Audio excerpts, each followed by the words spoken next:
And the next work is by Henrik Ronnow. I think it's in the Swiss flag colors. So they found electrical control for Skyrmions.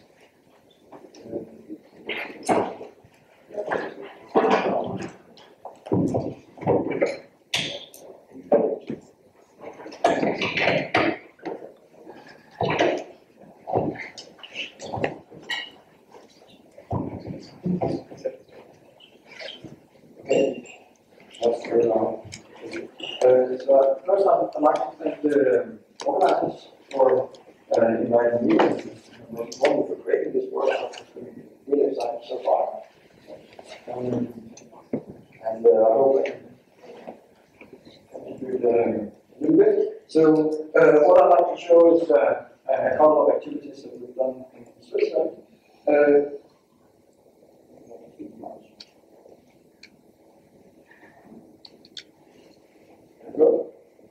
So first, I'd like to acknowledge lots of people who were involved in this. In particular,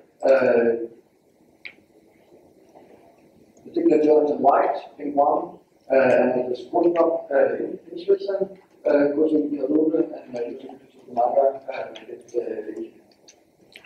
So before I get started, I'd also like to advertise that we have a network starting up in Switzerland on Skyrmions, funded by the Swiss National Science Foundation. And there, the focus will be sort of nano-patterning of all Skyrmion systems. So hopefully it will be complementary to various other activities going on. And in that network, which has four work package leaders, so it's headed by Julie Kundler and Jonathan White, Ulrich Kassier, and Ronnow are work package leaders. There's a number of positions open.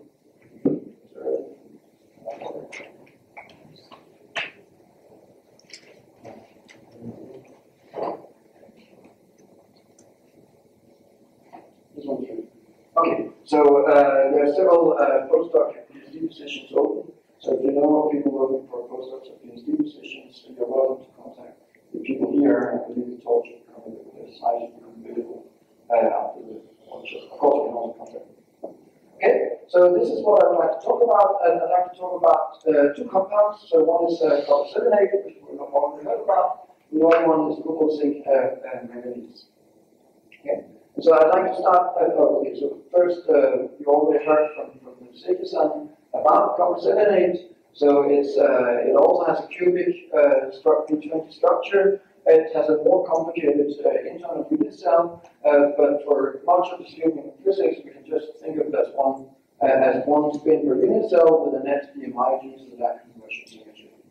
If you have it in bulk form, then as a function of temperature in the net field, the Skyrmion phase, like in manganese silicides and the other compounds, occupies a rather small Skyrmion pocket here, whereas in nanoslabs, so I'm not sure if anyone has made thin films of this yet, but you can take a crystal and you can cut and polish and take it down to 100 nanometers, so on. In which case, actually, you have only two phases. You have a chemical phase and a Skyrmion phase. Okay. So I'd like to start taking a detour, saying that actually we've done a number of experiments on this material, which are only partly related to Skyrmions. In particular, if you were to measure just the axis of rigidity in real time, functional temperature and magnetic field, you can actually identify all the different phases, including the Skyrmion phase down here, very nicely. But if you look here, there's a very faint line coming up. If you plug in sort of a line color, you can see this line coming up here. This is actually the feature that both Jaron-san and Rohit and Daria alluded to in their talks about their simulations. And what it actually is, it's just standard. Well, the susceptibility part of it is it's in the standard critical scaling of a Heisenberg ferromagnet. So as long as you stay well above the critical field for the helical order, then actually in copper-7 we were able to find a remarkably good scaling behavior. In fact, I've not been able to find any real ferromagnet which shows such perfect ferromagnetic scaling behavior.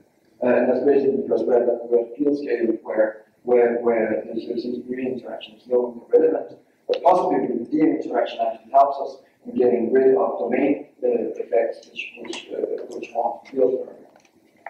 Okay, so back in track, the main part of my presentation is about field control of the Skyrmion phase in copper selenate. And the background for that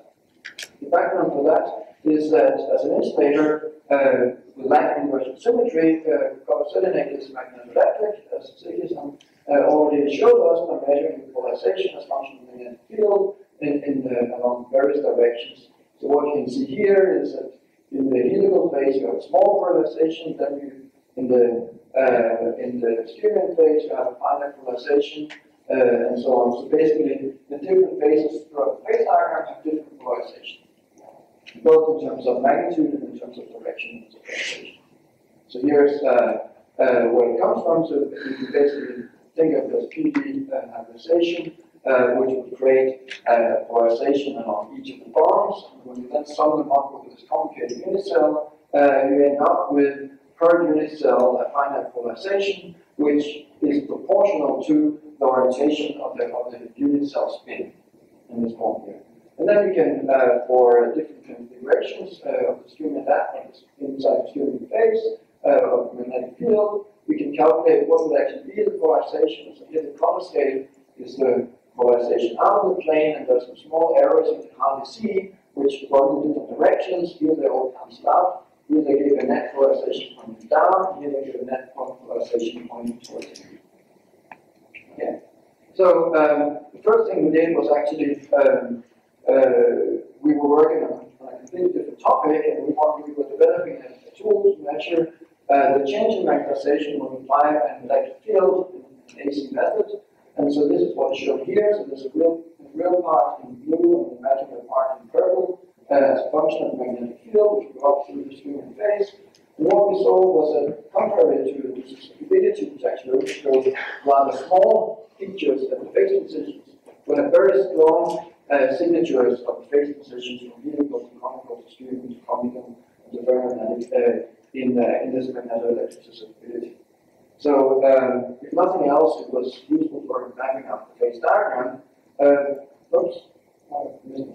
So we actually had some theoretical help, and we were able to at least qualitatively explain the behavior of the magnetoelectric susceptibility throughout these phases. Okay. The next field is small intermediate scattering. For that, my coordinator at PSI was trying to develop a sample state for us, which allowed to apply quite high voltages with very small leakage current and very high temperature stability, which was needed to really be able to move inside the small phase pocket. So the first experiment, so all of this work was led by Jonathan White. So the first experiment, basically, we went to the Skyrmion phase, and then we applied, then we saw nice 6 spots from the Skyrmion lattice, and we applied an electric field. And what happened was that when we applied the electric field, these spots corresponding to the Skyrmion lattice rotated, which means that actually the orientation of the Skyrmion lattice was rotating. If we applied an electric field with the opposite direction, then the rotation would be in the other direction. So we could map it out as a function of the electric field here, and we would follow a form like this. It's not actually symmetric around the original here, so it's an asymmetric response to the electric field. A small detail was that if you just apply the electric field, it actually rotates very slowly, whereas if you then wiggle the magnetic field, after applying the electric field, then rotation comes in like this. Okay. So John understand, he kind of helped us with to understand this phenomenon. So here's the Hamiltonian, so we have the standard parts of the exchange, this is Maria, the external magnetic field. We have magnetic crystalline anisotropy, and we then have this magnetoelectric coupling term I told you about before. So now one can make an ansatz of a triple Q structure, and one can calculate the neutral energy from this. And what happens is that actually the magnetoelectric coupling itself, if we now were to calculate this as a function of the rotation of the Skyrmion lattice, the magnetoelectric coupling itself actually is constant upon this rotation, which means that the magnetoelectric coupling itself, at the level, is not able to rotate the Skyrmion lattice.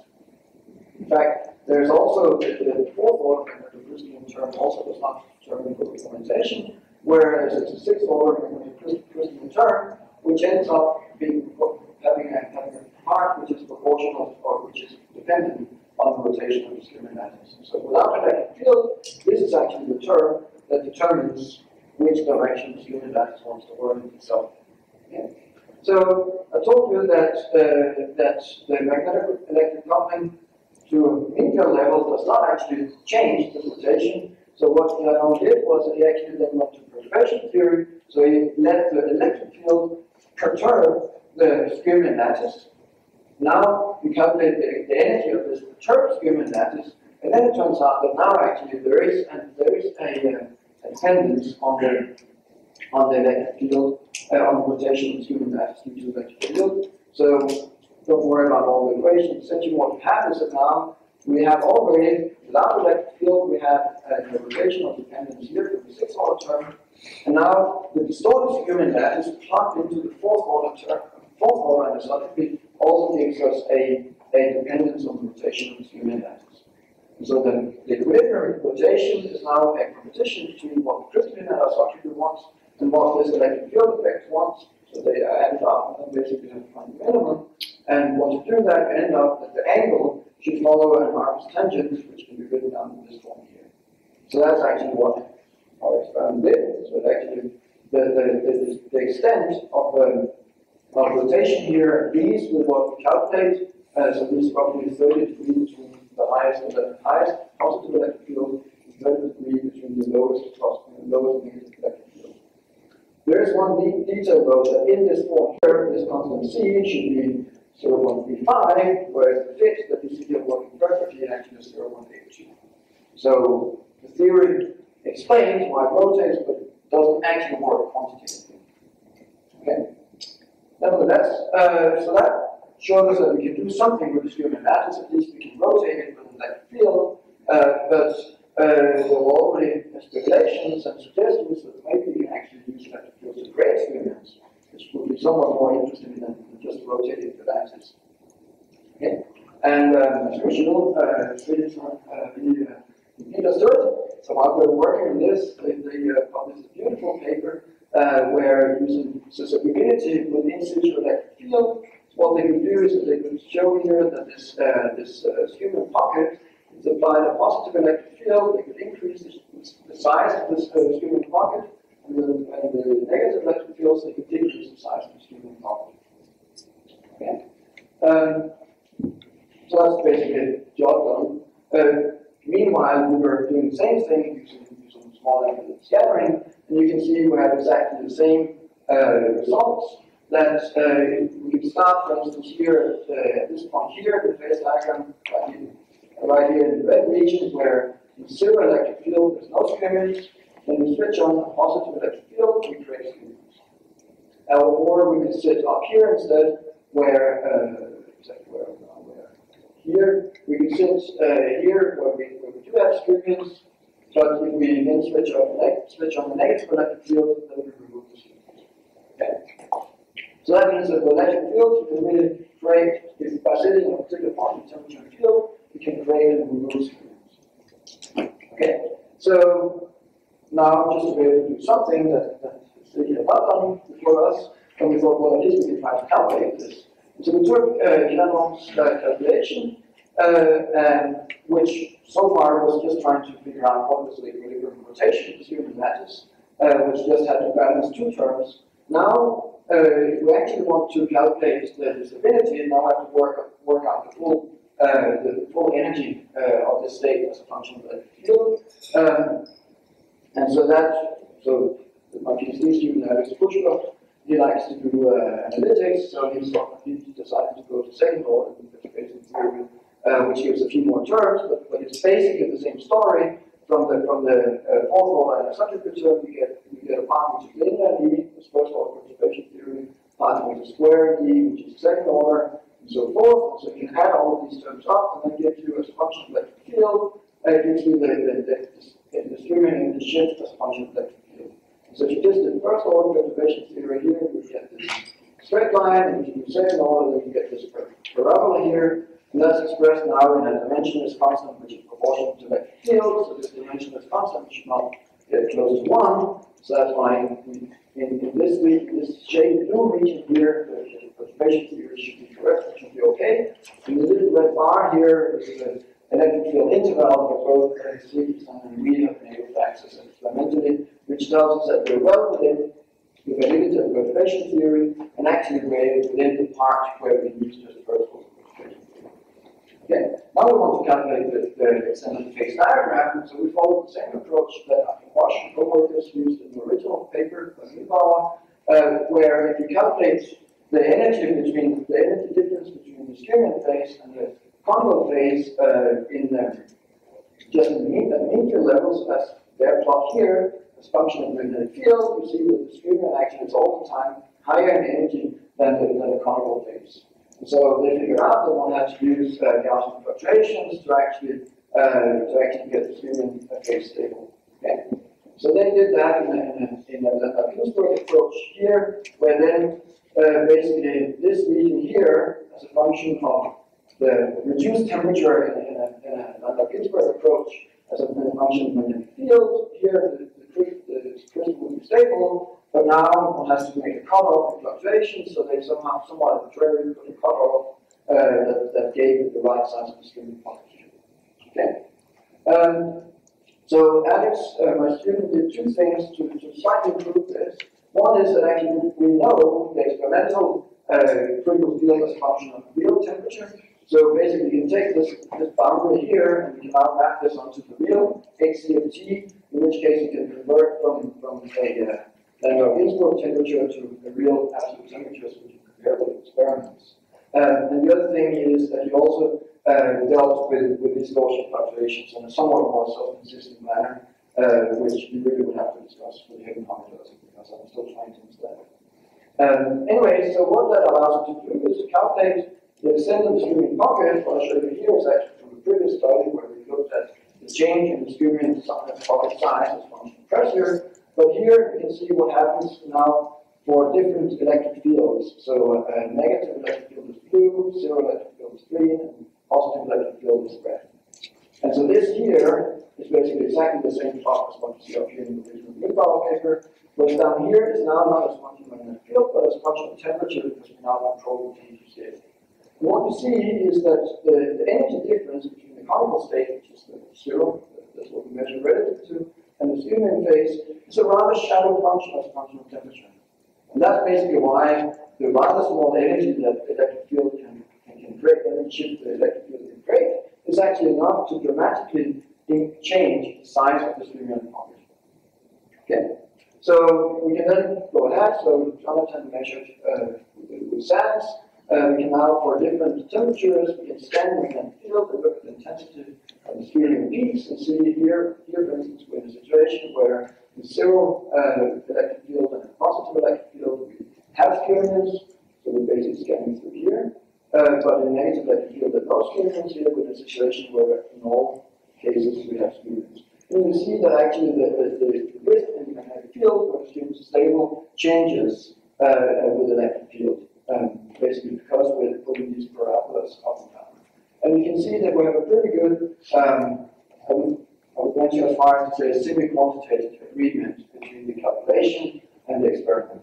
So it means that we have a tool by which we can actually calculate what is the response of electric field on the phase diagram of the student. Okay. So now we move on to a different set of experiments. So that was all theory and small magnitude scattering. Now, what we really wanted to do was to actually see in real space, can see actually the creation of these experiments and follow the temporal and spatial evolution of what happens. So for that, we use magnetic contrast transmission electron microscopy with in situ electric fields. And so we wanted to make a sample like this. So basically, we take a piece of the crystal, we spin it down here, where we can then image the experiments in transmission, and then we put on some nicely designed electrodes.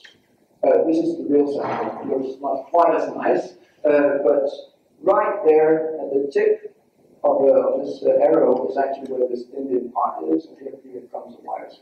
So basically, we have an area which is topologically equivalent to this and then we mount that on the tip of sample holder, which can cool down to 10 Kelvin and which has a wire fluid, so we can apply an electric voltage across our sample here. And then we apply a sequence of positive and negative electric fields. In this case here, I think each field was applied for 20 seconds. So first, actually in the sketch here, first positive, then 0, negative, then 0. The move that I'll show you now is actually starts with negative. So we start. I forgot to mention that. So basically, I even missed the. Okay, so basically, we're now in the phase diagram just below the Skyrmion phase and helical phase. So you can see here we have the helical phase. It's a multi-domain helical phase. Start this.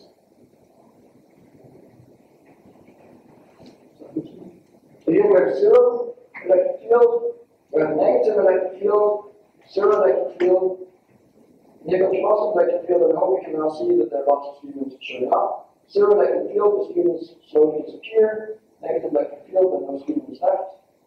0 electric field, there are no Skyrmions. Positive electric field, the Skyrmions immediately show up. Okay. Obviously, you can see that our sample is not perfectly homogeneous. So it's cut flat by FIB, but it's not perfectly flat. So there's a difference in the energy scale of where, basically where in the magnetic field the Skyrmions will appear. So if we went to a slightly higher magnetic field, then we will be in a situation where we have almost all the time Skyrmions here, and an electric field can trace Skyrmions over the entire region. So if one was able to produce a very homogeneous sample with perfect homogeneity of thickness, it should be possible to switch completely homogeneously with that.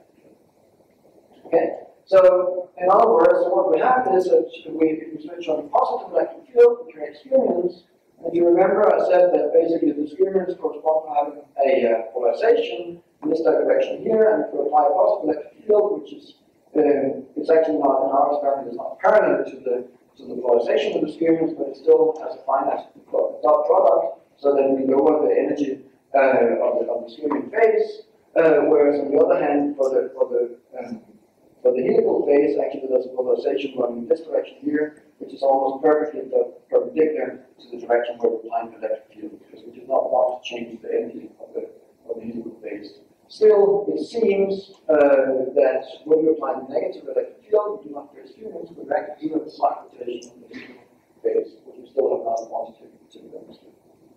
Okay, so now instead of applying immediately the maximum electric field, but apply different fields, we can see that basically it's a gradual process of how much of the field of view we are creating Skyrmions in. So now what we'd like to do is we'd like to take this movie I showed you and do some quantitative statistical analysis. So in other words, we for instance count the number of Skyrmions at each frame, which of course would be quite a daunting job if I had to do it by hand. So luckily, the PhD student in one who worked on this, he's quite good with MATLAB, and other programs. So you can take the raw data, then he filters the data, then he has an algorithm that finds all the Skyrmions, and if you need it, you can also do the triangulation of the Skyrmions. So we can do investigative analysis, etc. Now, this he had already done before, but now we're in a situation where we're in a mixed situation where we have both helical stripes and Skyrmions. So the algorithm becomes a little bit more challenging, and actually he picked up some mathematical tools that people use for identifying fingerprints, which is to create orientational maps. So he used this, and by using these orientational maps, he was able to better discriminate between a helix with a small modulation along the helical line and proper Skyrmions. So here's a very honest guy, so he chose to show what is the worst case scenario. So here's a field of view with both helices and Skyrmions. And now, if we were to by hand go in and say, where do we think there are Skyrmions on here, then we would count 90 Skyrmions. This algorithm found 132, and it missed 37 that we would have liked to be Skyrmions, and it actually put Skyrmions at 72 spots where we didn't want to have Skyrmions. So if you want, it's not particularly well, but I have to say this really is the worst case. It doesn't have figures for the better cases. But the thing is that with missed and extra, as long as the contrast is not changing in the movie, it's sort of just a statistical noise on top of a statistical background on there. Okay, so you can take the movie I just showed you before and analyze it. So now as a function of time here, we plot the number of Skyrmions that the algorithm counts. And so you can see we do not start at 0 because the algorithm counts a couple of Skyrmions where there shouldn't be any. But what you can see is that when we switch on the electric field immediately, we have a dramatic increase in the number of Skyrmions. And then when we switch off, it starts to fall down, and then when you go to negative field, it jumps down completely back to the original situation. And this we can keep on reducing as long as the buffer of the electron microscope can record. Okay, so we can also take then each of these cycles, average them up, have a bit better statistics, and then we can fit this to exponentials. And what we find is that the timescale for writing the Skyrmions is 2.7 seconds. Then when we switch off the electric field, it decays with a timescale of 5.8 seconds. And when we then apply the negative field, we very quickly move with a timescale of 1.6 seconds. And obviously, what we would really like to have is we would like to have that when we switch off the electric field, they should stay. So the good news is that this timescale here is longer than these two, but are likely to be separated by several orders of magnitude. However, remember this is a thin film, or thin slab, whereas in both in the science and the susceptibility experiments in leaking, it's actually a true persistence. So there you can actually have a persistent state. So it means that at least in the bulk system it's persistent. And now the question is, obviously, we're not going to use compensated for applications, but if you wanted to use a thin persistent for applications, you'll have to figure out how to make this timescale long and keep these ones short. And so here's a schematic of basically we start out with the helical phase, then we switch on the electric field, and so we end up in this state here. When we switched off, we're back in a metastable state, and we apply negative field, we can really shake the sample out, take the sample out of this metastable state. 3 minutes, wow. Okay, in that case, I'm going very fast. I wanted to show you one thing about, so basically here's another case where we have some 100,000 Skyrmions found and translated. We can look at where the defects in the status is, etc. And then we can actually, we can now take here between the Skyrmion phase and the ferromatic phase, the polarized phase, we can actually see that they're in between, before they completely disappear, it actually looks like there's a melting transition going on. So we can calculate the pair correlation function and the orientational correlation function for that is. So the pair correlation function, you can see in the beginning, it looks completely like a true lattice pair correlation function, where these two next images here, they look quite similar, and basically it looks a bit like a liquid phase. But if now we look at the orientational correlation function, then actually this intermediate picture here has a much slower direct decay of the orientational correlation function, whereas this picture here has a more of an exponential decay of the correlation function. So that would seem to indicate that what we have here is actually the hexatic phase. Okay, so now 1 minute left, I guess. I just wanted to mention this material. Fantastic. I just wanted to mention this material here because I realized that it was not otherwise been covered at this conference. So basically, this was discovered by Ronnow, which was applied again doing the neutron scattering for it. And so this is the beta manganese structure, and by adding different amounts of magnesium, we can actually shift the temperature, transition temperature, and in particular, there are several compositions where we now have a Skyrmion that is stable at and well above room temperature. And the periodicity is between 100 and 200 nanometers. Okay. So then, Karuga in a following experiment actually looked at how now if you go to this Skyrmion phase and now you cool down, you don't have to cool particularly fast, just to standard cooling rates or the price tag. Then actually you have a huge region of the phase diagram where you get rates to the Skyrmions. So basically the Skyrmions remain stable down here. And what he and Jonathan discovered during this model equation scattering was that low temperature was actually a transition from this, so this is actually two intertwined Skyrmion domains. It actually gave a transition to what was basically looked in diffraction as if it was a square Skyrmion lattice.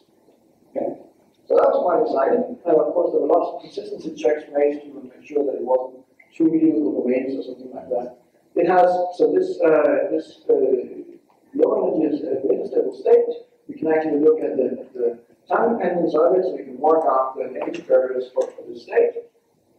You can now ask, so why do we get a square state? To be honest, we don't know the full answer. But one thing that's interesting is actually that the Q, unlike most of the other compounds, the period of the helical state over the zero field actually changes with the temperature.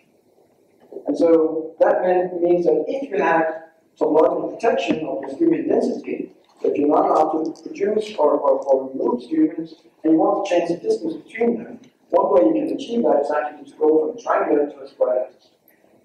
So I thought that was a beautiful explanation. The problem is that when you plug in the numbers, it just doesn't work. So maybe the explanation is just something about anisotropy that changes, etc. There is, however, a way out.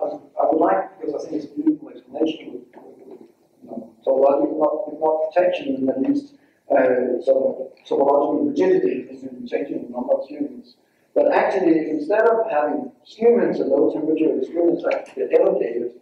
And they get elongated because they want to change the pitch between the here. So basically, you can think of it as a very small helical domains where you can now have a different pitch than you started out with. And so I believe that we actually have a lot of solutions actually that face something like this. So with that, I'd like to thank you for your attention. That's fine. Okay, I was supposed to have one more slide, but hope you agree that's it was fine.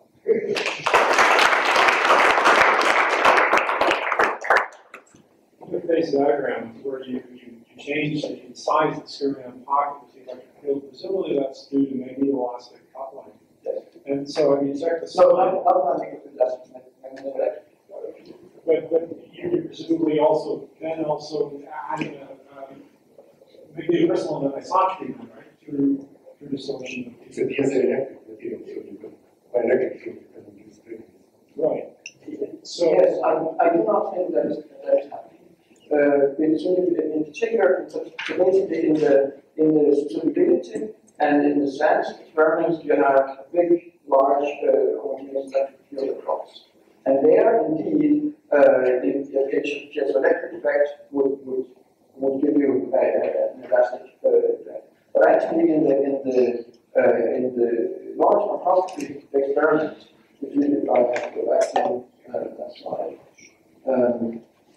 If you look at that sample here, so basically you can see all of this is thick. It's basically sort of hundreds of microns thick. Okay? And we're applying the electric field in two electrodes here, which means that all the thick part of the sample is not feeling the electric field. Okay? And only this very small, thin part of the sample feels the electric field. But this thin part of the sample is actually suspended by the thick part. isn't there some deflection? If there was a deflection, so basically in microscopy, any curvature gives you these fringes, whatever they're called, these curvature fringes, right? And so if something like that was happening, there would be a dramatic, change in these fringes, and there's very little change in these fringes. So I cannot promise you, but I do not think that is an elastic effect, and we do not need an elastic effect because we know that there's an natural electric problem directly without the lens. Question there? I have a very good question. So I didn't follow why the positive field will be also the negative field will be surprising condition of the experiment, and I wonder if the switch with the rigidity of the experiments will this effect will be awesome. Yes, if you change basically because this is this material, the helicity of the experiments is locked to the helicity of the lattice. So the most helicity of the experiments, you actually have to have a crystal with opposite orientation. And indeed, then that will happen. And that is also the answer why it is. So basically, your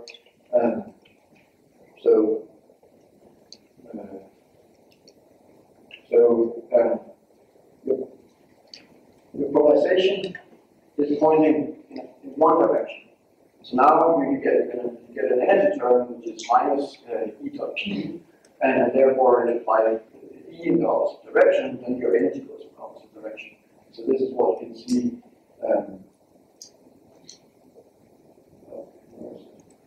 This is what you can see here. So if you apply positive electric fields, of course now positive is defined relative to the crystalline axis. If you apply a positive electric field, we lower the energy of the streamer. By negative electric field, we raise the So the although in the relation you might see switching between star and the starting state, and we consider the switching between the L1 negative and the L2 negative. It is possible, but it's much more difficult to get it reproducible. And the reason, basically, this is here, what I showed you about the melt is the reason for that. Right? So basically, because when you go to this boundary, so it relies on, so basically, still the energy difference you get from the electric field is small. So it means that you have to be within that energy distance away from the transition. And the transition between the helical and the skyrmion is sharp. So you can go very close and make the switch. Whereas if you want to go close to the ferromagnetic state, you end up in this loop. So you end up basically in the skyrmionic phase where contrasts or becomes weaker and everything is more fluffy. So indeed we have seen that here there is an influence of the electric field. But it's more difficult to get it analyzed for data. So final question next.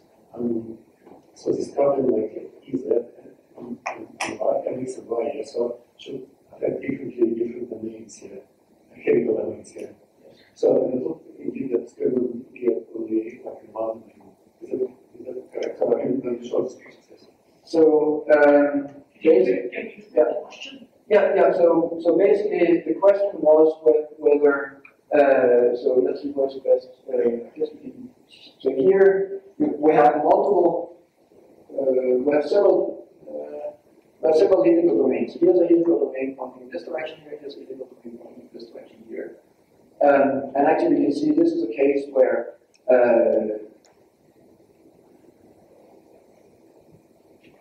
Sorry, this was.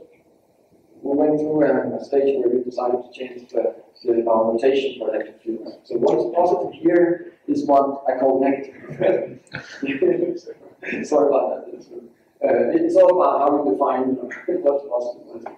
So this is actually a situation where we're actually sitting such that we have Skyrmions with zero electric field, and when applying what in all of the other slides is a negative electric field, then we remove them. So basically here, it's not the best example, but still you can see that there's domain wall between different orientations. And indeed, the Skyrmions tend to appear in some orientation of helical domains, not in others. And so our qualitative understanding of this, basically have to start by asking yourselves, why do I have different helical domains?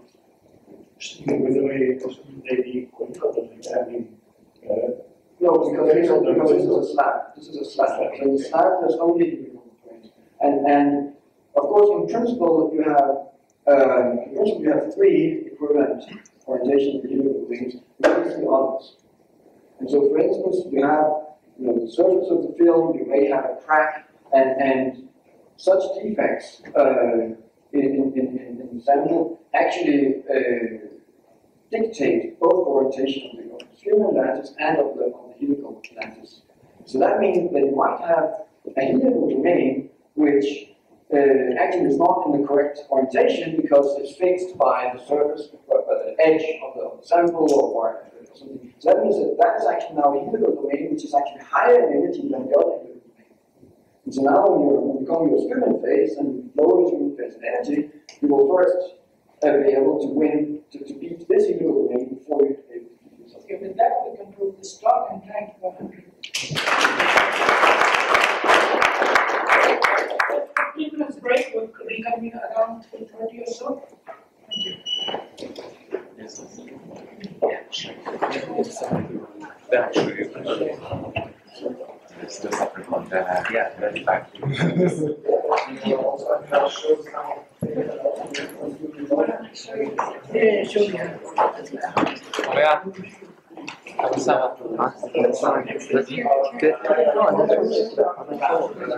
他有个佛头专门上这个，然后要把反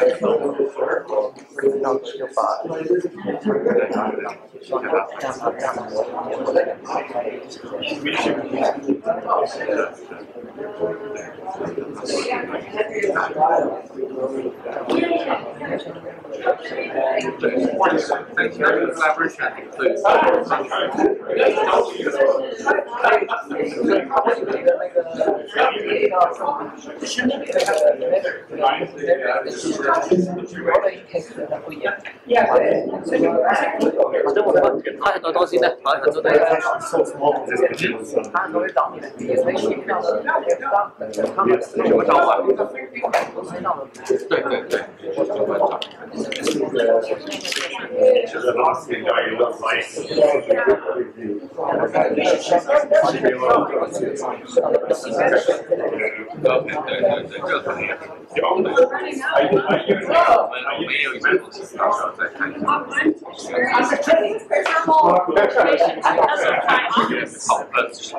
，Only in the last year have I gotten an office that actually is like office like all the time. Previous 15 years was rattled, so I know how to turn these on.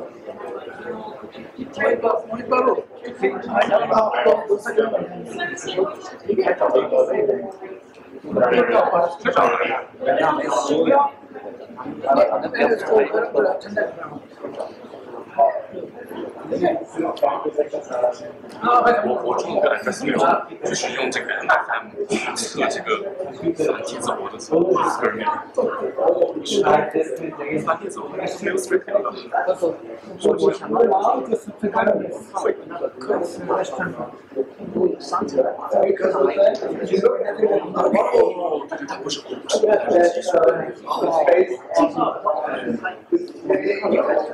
是读是的。